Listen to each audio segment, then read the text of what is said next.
Is this the end of the Global Anglican Church?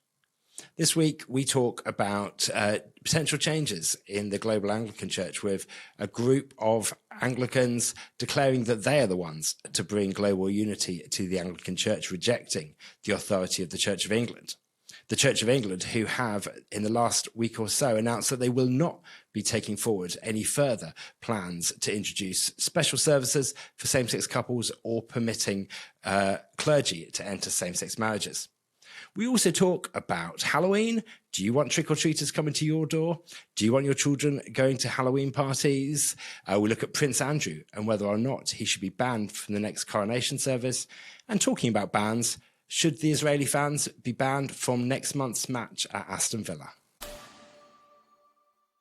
Well, hello and welcome to another episode of Cross Section.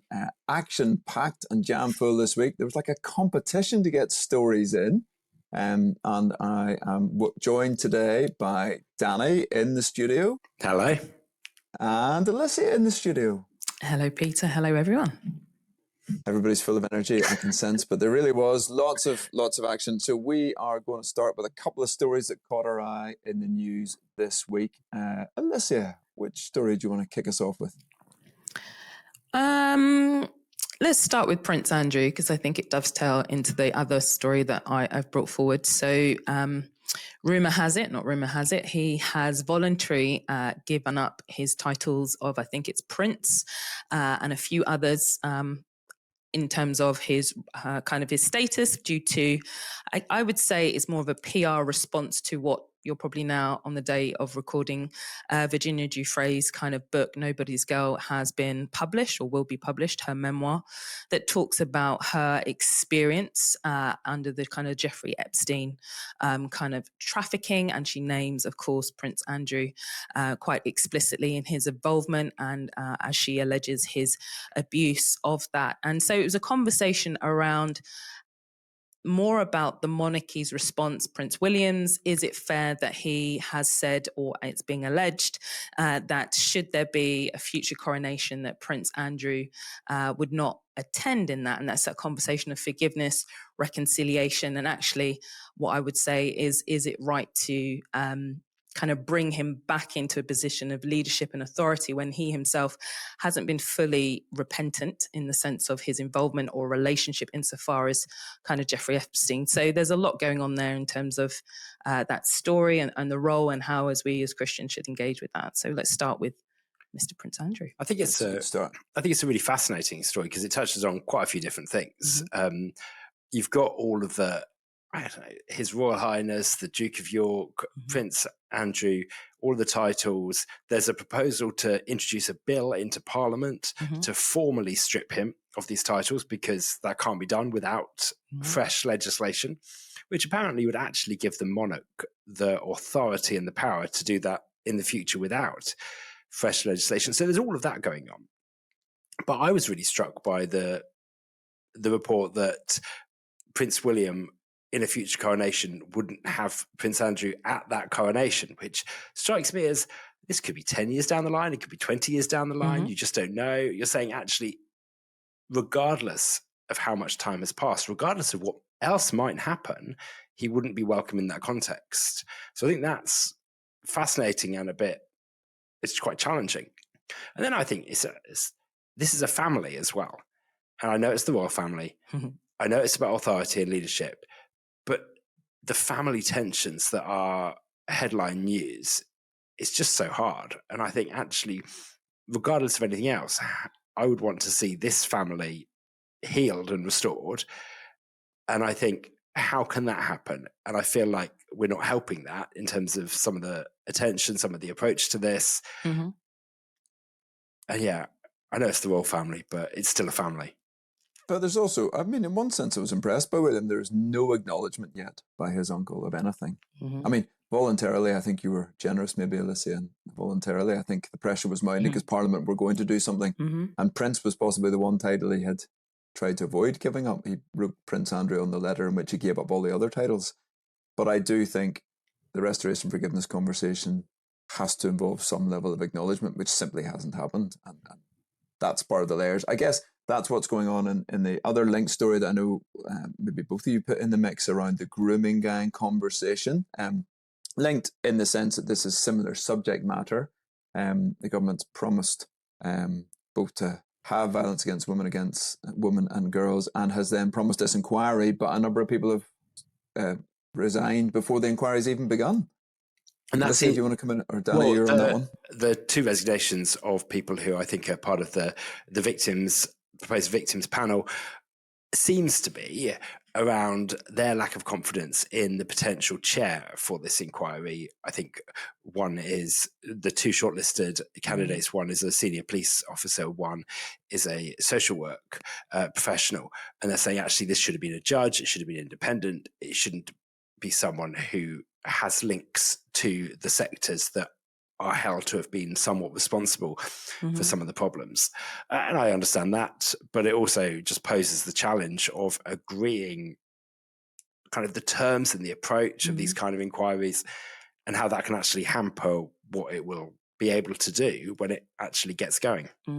I think for both stories, that of Prince Andrew and the kind of grooming gangs inquiry, I think the shared conversation is around violence against women and girls, and how, as a collective, as a nation, as a government, how do we address and respond kind of coherently with justice, the battle for truth in both circumstances and situations that are taking place.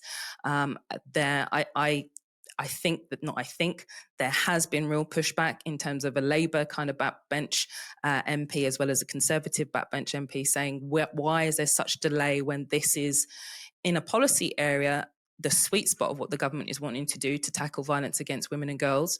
And yet there's such delay in a kind of appointing the right chair, in hearing the women's stories in a kind of a way where they feel valued and acknowledged. And it's making me think about, how do we talk about violence against women and girls within the church? How do we speak and give language to people that have experienced deeply traumatic situations? And how do we not just advocate, but how do we listen? How do we theologically engage? And I think in both stories, okay, Prince Andrew is one where it's kind of, yes, it's national news, but I think the grooming gang story is probably more close to home to the reality of many churches, whereby there has been exploitation, sexual abuse of women, girls, and children. How do we break the tendency to be silent or withdraw or not lean into that? And I think the fact that both of these stories are happening in the last week is a reminder to the church of how do we lean in, and how do we engage and grapple and pursue truth alongside survivors of traumatic incidences, rather than, in the case of Prince Andrew, somewhat denying that his involvement, or in the case of grooming gangs, delayed process and procedure on that. How do we really engage on that? So it's some of my reflections on this.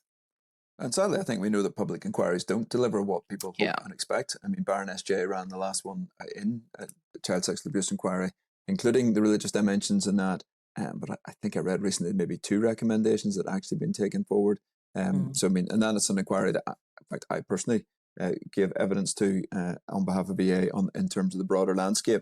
But so these things aren't as effective. And as I understand, at least one of the resignations said that it was because there was a widening going on, and therefore issues around race and religion weren't going to be taken as seriously in their view. And that, again, feeds into some of the wider conversations to which we will return. Danny, you might want to come in, but I'm going to have to jump ahead. The one other story we mentioned was the Met to end all non-crime hate investigations. After the Graham Linehan debacle. Graham Linehan is the writer of Father Ted and a number of other shows. He became fairly well known in recent years then for his fairly outspoken comments around the trans conversation. And then he was arrested returning from America by 5 armed police officers at Heathrow. To call that a massive overreaction would be an understatement, in my opinion. I mean, he brought to a head the nonsense, let's state it clearly, of non-crime hate investigations. And so the Met said, we're done. We're not going to record these anymore. Good idea? Yes. Danny, incredible restraint. I know. It's, well, non-hate crime incidents have quite a long history. Non-crime hate incidents. Get it now. Non-crime hate incidents. Okay. They were introduced actually in the wake of the Stephen Lawrence's murder and the review of that. But they have widened in recent years. And the main challenge is they are subjective. They are based on someone who feels offence or distress based on what someone else has said relating to a protected characteristic. There's no objective test behind it. There's no need to prove hostility has been felt. It's a much lower threshold. It is subjective.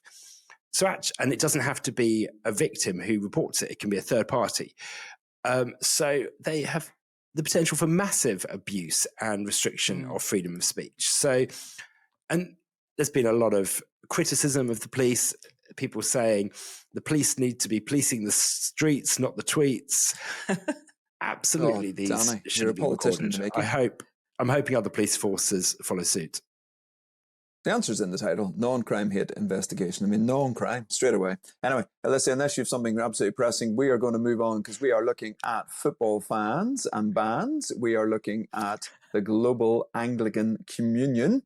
And we are looking at Halloween because we will not be with you next week. I know you'll be sad to hear that, but we will be on our half-term break.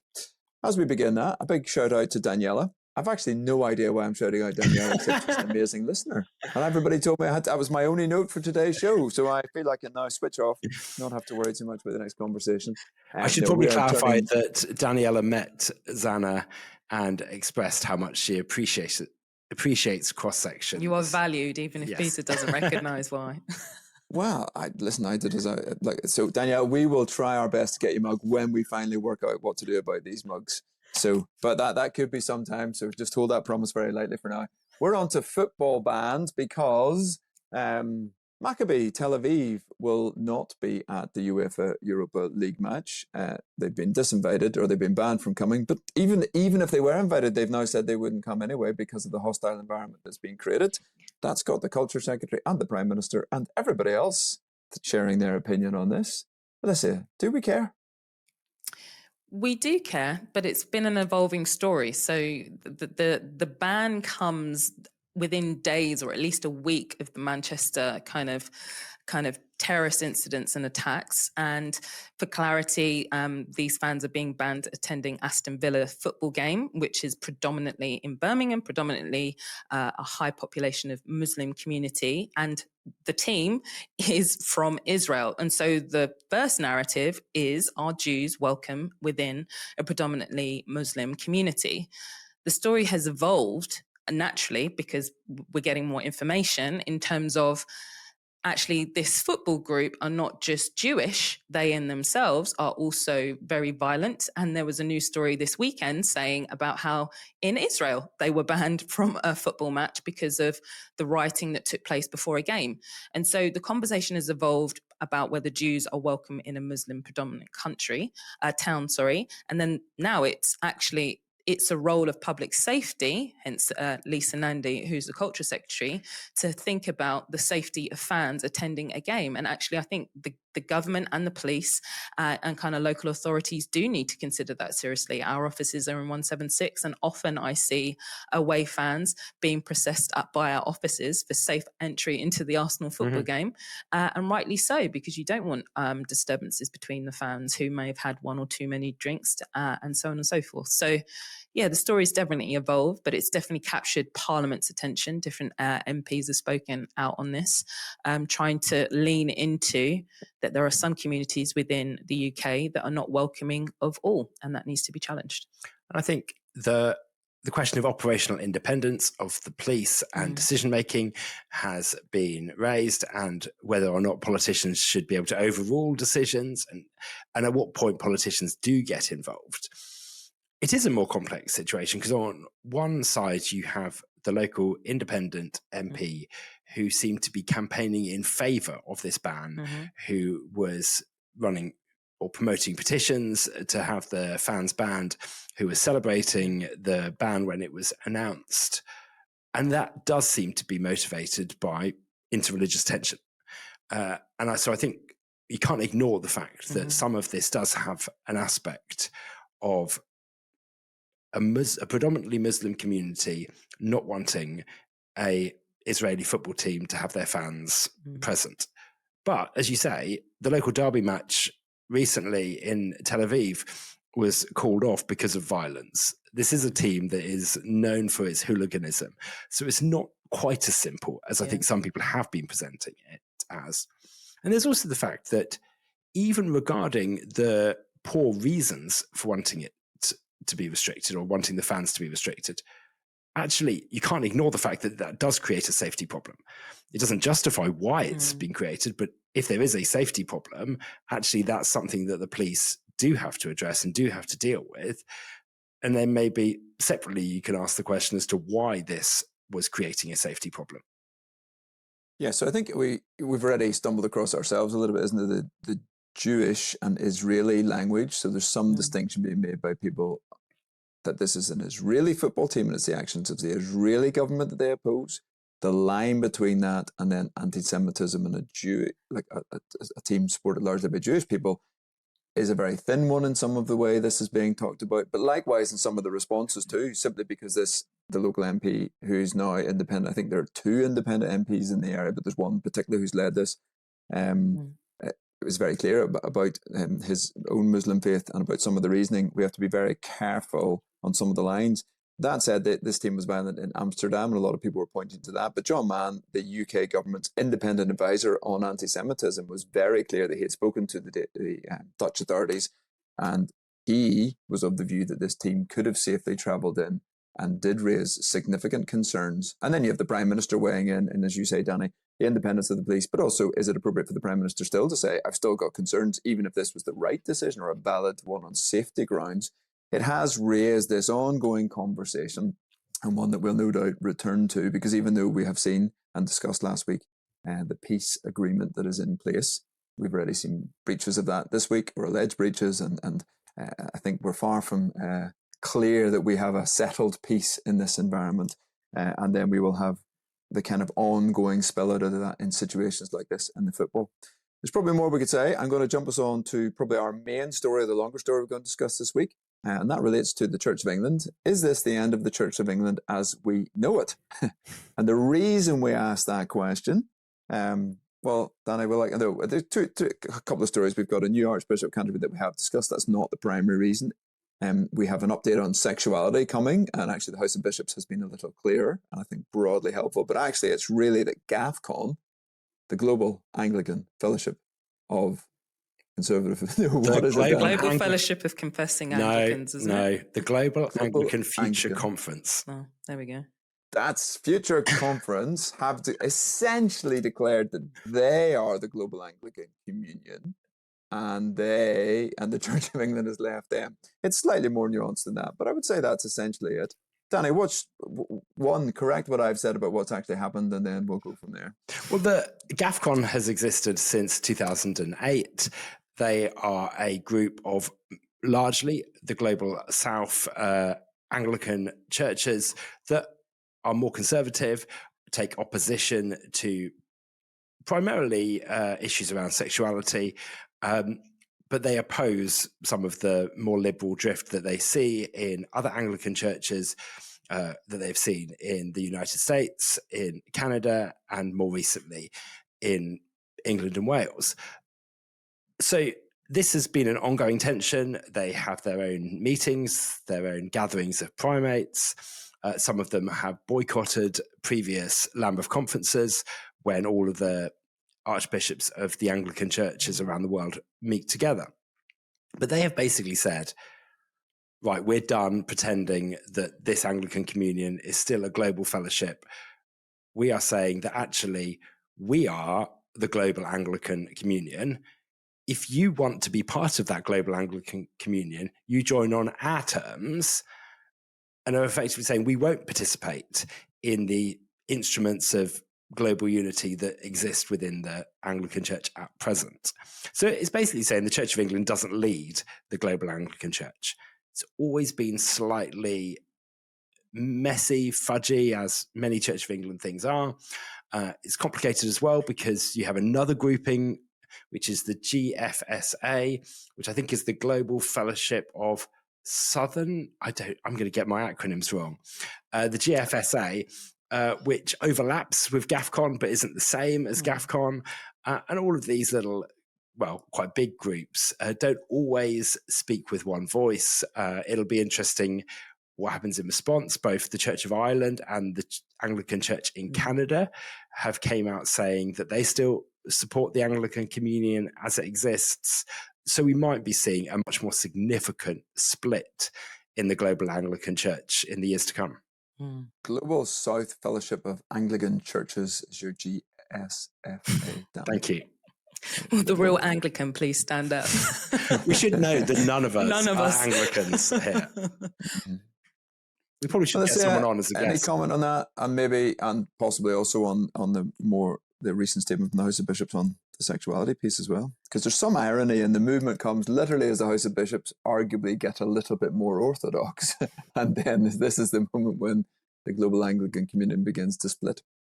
I mean, it's fascinating in the sense is it does impact the direction of, I think that for so long, particularly in the UK, the Church of England and what's been taking off with living in faith and love, etc., all the other issues within the Church of England, within England and Wales, has dominated kind of the media and its conversations. I think what's interesting is that we're seeing the global south of the Anglican Communion come to the fore and articulate that they are the communion and that they're unifying not just on geography, but on the centrality of Scripture as their kind of foundation point. That was a part of the statement that really stood out to me in terms of saying the foundation of the communion is namely the Bible. And there has been shift within the Church of England in England and Wales on that. And so that theme of unity, I think it's got to be fought and won, and it's not just a unity for unity's sake because they're all a part of the same kind of Anglican tribe, but in terms of actually what are our faith convictions going forward. And for me, as someone outside the Anglican kind of faith, I think it's refreshing. I think it's encouraging to hear someone and kind of through that group speak with passion that the Scriptures are not dead for our time, that they have very much something to say to our society. It's how we witness, it's how we evangelize, it's how our identity is rooted first and foremost. It's how we as brothers and sisters are brothers and sisters is because of the communion. And I think it also will speak to the tension further down the line. The West love to amplify minority voices on different issues.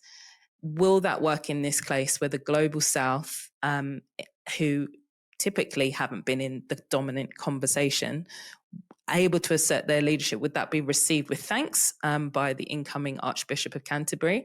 Or will there be pushback to say, no, actually, we are the ones that are kind of leading on theology and kind of representation and all of that. And so I think it's going to be fascinating to see how does the Lambert's Conference as well as the Archbishop of Canterbury respond moving forward, whether they say yes or whether they kind of seek to appease and reconcile in a different way. I do wonder whether this is actually going to make life a bit easier for Sarah Mullally as she takes over. I think the decisions around living in love and faith are all part of trying to clear the decks and get it sorted before she starts. They've effectively said they're not going to move any further. Now, you do have a fudge because blessings can be conducted within a normal service.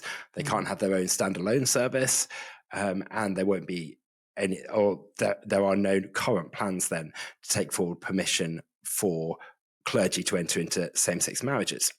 The bit of backdrop against that is that elections to the General Synod take place next year. This is going to be very highly contested, and that will mark whether or not this will come back or whether this is dead in the water for some time to come. So I think on the issues of sexuality, some of that is being put to bed, and the hope is that she's able to start on a slightly fresh slate. On the global stage, I just wonder whether a bit more clarity from GAFCON and a bit less kind of push me, pull me, will they engage, won't they engage, like, will they boycott this, won't they boycott this, might actually be a bit refreshing. Maybe trying to hold everyone together in the same tent isn't going to work. The question will be for evangelicals within the Church of England and other Anglican churches, whether they feel like they relate more to the Global Anglican Communion than to the local Church of England, and what tension that might create. I think the House of Bishops statement has been really helpful on the sexuality piece, and maybe just to say a little bit more about that is basically they met last week and they did say their legal and their theological advice was, Danny, as you say, they're not going any further. They would need a 2/3 majority to change the doctrine of the church on these issues. There is, we're going to have to try and have one conversation with the Church of England, not say the word fudge or fudgy, but anyway, there's a fudge. I think that's is the best phrase for the same-sex blessings within a service, which we would fundamentally disagree with, but they're stuck a bit with that, but they're not going further to do a separate one, which is what many wanted, which was the sense of essentially what looked like a wedding service. So that's not going to happen. And clergy aren't going to be allowed to be, because that is a fundamental change to their doctrines. What is sad for both sides, I think, is it took 10 years to get to here. Most of us said this right from the start. This was pretty clear to anybody who'd read the instruction manual, if you like. Both the Conservatives and the Liberals knew that was the reality. So I feel sorry for my Conservative friends who wasted a lot of time, but I also feel sorry for those with whom I profoundly disagree, but they were led up the garden path that this was going to happen, and well-being others suggested this fudge was possible, and it simply wasn't. And I think there was just no integrity in that. Anyway, I'll probably stop there because I might get myself into trouble. But I think the whole process has been, I wasn't even in the process. We were just advising and helping people along the edges. But if you're in this and spend time in it, this has been a colossal waste of time, it appears, to get back to what was clearly true to anybody who'd read the rules, if you like, from the start. I'm glad they've got there. And I do think, I'll go on this, that the Global Anglican Communion, I wonder, given where the sexuality conversation's gone, I wonder how much of this is more to do with the female Archbishop of Canterbury as well, where I do disagree with my friends from the Global South on that one. I'm with them on the sexuality conversation. If that's the real reason, I think they should be clear in stating that too, because I think many do have an issue with the female lead of the church.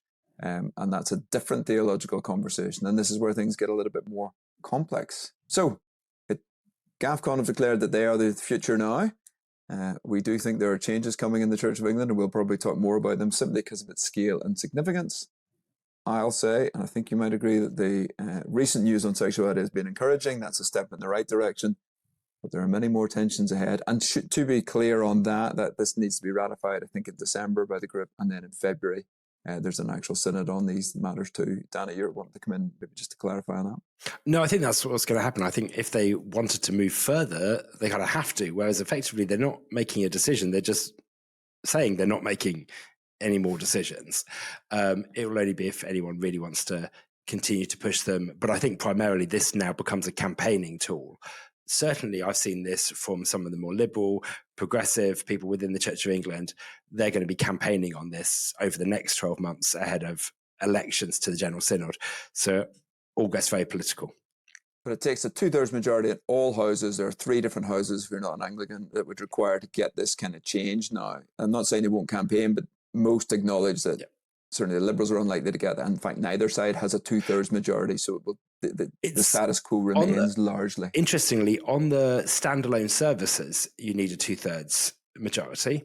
And this is why the fact that they've been introduced within existing services feels like such a sleight of hand, that they've tried to slip that in and say it's not a change of doctrine, but if we were to do it in a full standalone service, it is going to be a change of doctrine. It doesn't make sense to me, but that's where we are. Whereas permitting clergy to enter into same-sex marriages would only require a simple majority in all 3 houses, because that would be updating rules and regulations for clergy. So it's slightly different rules depending on which particular part they are looking at. Right, Danny, before we lose any other listeners with any more detail on this, I'm going to move us on, because you're listening to Cross Section, where we discuss faith, culture and the news.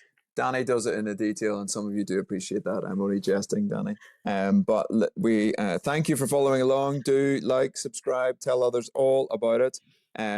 We are on a break next week because it is half term. But we are going to discuss Halloween, and in a moment I'm going to come to Alicia for her thoughts on that, just to give her the heads up, because next week is Halloween, when we, ironically, one time a year send our kids out asking for sweets from strangers and knocking the doors of our neighbours and dressing them up as zombies and all sorts of slightly random things. Worth saying, Danny has 2 fairly young children. I have 2 slightly older children at this moment. But Alicia, what will Halloween look like for you, and any thoughts on this? The third most popular, third highest spending festival now in the UK. We're still well beyond the North Americans, who I think have it right up there. I mean, they spend an inordinate amount. I think it's $350 million on their pets alone for Halloween. Wow. I think there needs to be a talk on stewarding finances, if that's the case, what people are spending it on. I mean, what am I doing for Halloween? I don't even know what day of the week it is today. Even though I opened with saying it's a Tuesday, I do know when it is. I don't know what I'm going to be doing. Will I be celebrating Halloween? Highly unlikely. I think society is dark enough. I don't think we should trivialize zombies and darkness in exchange for treats and door knocking and all of that. I think it's bleak as it is. And often I think where there's a difference of agreement, I always speak to my mum about this. She gets really involved in providing treats for the children that knock on the door. And I'm like, why don't you use it as an opportunity to speak Jesus? Like, kids are knocking on the door and all you're giving them is candy that's going to rot in their teeth. And we've already got a problem with dental care amongst children and young people. Why don't you use it as an opportunity to speak about Jesus? And she looks at me and is like, you're a party pooper. And I'm like, no, I'm not a party pooper. Every opportunity. So Halloween, I'm not going to any parties in that sense, and think society, it's time to rethink. It's so dark as it is. We don't need to celebrate these things. You heard it here first. Even Alicia's mum thinks she's a party pooper sometimes. So, Danny, what will you be doing on Halloween? Hopefully reading the bylaws of the Church of England General Synod and coming back with more information on the next quinquennium. I was disappointed not to get quinquennium in, so I just decided I had to do that. It's like we've got a bingo card or something where you've got to get these in. Budge, I am actually really glad that I'm not going to be at home on Halloween. Will your children be? No. To be honest, I really find it awkward when people knock on the door. So I'm quite happy to be away. I think it's next Friday. I'm happy to be away. I don't like Halloween. I don't really want to engage with it. I find it interesting how different Christians approach it. For some, it is just a secular celebration, utterly harmless. People dress up. People might dress up with something slightly spooky, but they might also just dress up as Spider-Man. It becomes so bizarre. It's a bit like having a lobster in the nativity scene. So in some ways, its outworking is unrelated to anything kind of demonic. But also, my question is why? Why then use this as the thing to wander the streets dressed up as and then you've got Christians who go all in on the light parties, let's provide an alternative for children to engage with, something that's fun, family activity, which is good as far as it goes, but it's still kind of running on the coattails of Halloween. Like, you might not call it a Halloween party, but it's usually on that day or that weekend. It's very much on the coattails of Halloween, rather than being something that is specific and kind of just the church engaging more positively. So I'm pretty critical of it. I am quite happy that my children go to a school which is a Church of England school, and they don't do Halloween. They won't do anything to do with Halloween. Now, actually, on the parents' WhatsApp group, there's a few parents complaining about that. but I'm grateful for that. Well, what about a little PSL, Danny? What's that, and do you indulge? You need to caveat that real quick. A PSL is a pumpkin spice latte. Okay. Oh, phew, we're safe. I would say occasionally. Well, do you have one, though? Alicia, would you ever be seen there with a pumpkin spice latte in your hand? No, I don't.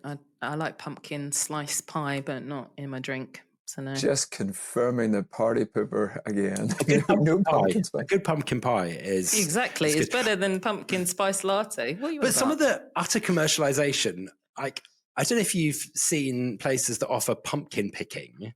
It's a bit like pick your own strawberries, and many of these farms or nurseries have branched out, and they'll do it in the summer, and you can basically have pumpkin patches where you go and pick your own pumpkin. Now, sometimes you actually pick your pumpkin. I saw some images that basically was a field with a bunch of pumpkins scattered around. So it was like pick up your own pumpkin, and you paid for the privilege. And then if you wanted to take them home, you paid again. I'm like, you're just rinsing people for money because it's become something that you should do with your children. Well, look, it seems that we Celts are responsible for the trick-or-treating. People used to dress up as the souls of the dead on a festival called Iosai. They used to go door to door and exchange food for a poem or a song. And our ancestors believed that it was a time when the walls between our world and the next became thin, porous. It was this engagement in the supernatural. And in our secular age, I am still intrigued at Halloween. It continues to rise to be an ever-increasing festival when people are really intrigued about this kind of porous boundary. They don't articulate this, but they dress up as zombies, they dress up as skeletons, so we're interested in the dead. We go out trick-or-treating around this. And as you say, Danny, is an opportunity potentially to remember what this festival is. Yes, Christianity kind of co-opted something that already existed. We celebrate All Hallows Eve and then All Saints Day that follows. So my suggestion is certainly you could remember some of the saints who have gone before, not just the dead ones, that interesting as that is, but maybe the live ones that you have in your life, people who've shaped your life. And this Halloween, maybe drop them a little note or a text to thank them, a former youth group leader, a pastor, somebody spoken into your life. The living saints we have around us on All Saints Day. And as we carve our pumpkin, don't or do sip our pumpkin spice latte, depending on whether you're Danny or Alicia. We can think about our kind of disenchanted world that's tried to empty any sense of mystery and tried to kind of give us a rational explanation for just about everything. And yet we're haunted by this desperate need for a deeper magic. In The Lion, the Witch, and the Wardrobe, Aslan says, though the witch knew the deep magic, there was a magic deeper still, which she did not know, a magic that transcends death itself, moving us beyond All Hallows Eve and points us to the ultimate saint. There's our little thought as we wrap things up. The invitation from Lewis, famous for the Narnia stories, is to go further up and further in. So in this weird time of Halloween, it is a moment for us both individually to think of the saints who went before, but also as a society to remember what's happening in the Quiet Revival, this crazy openness that we're seeing, people dabbling in crystals, people dabbling and manifesting in all sorts of things, and yet in that moment finding their way into the transcendent. So I'm fascinated by the cultural moment that Halloween presents us. And with that, we'll leave you for this week. We'll be on a break next week, and we will see you in 2 weeks' time. Be blessed.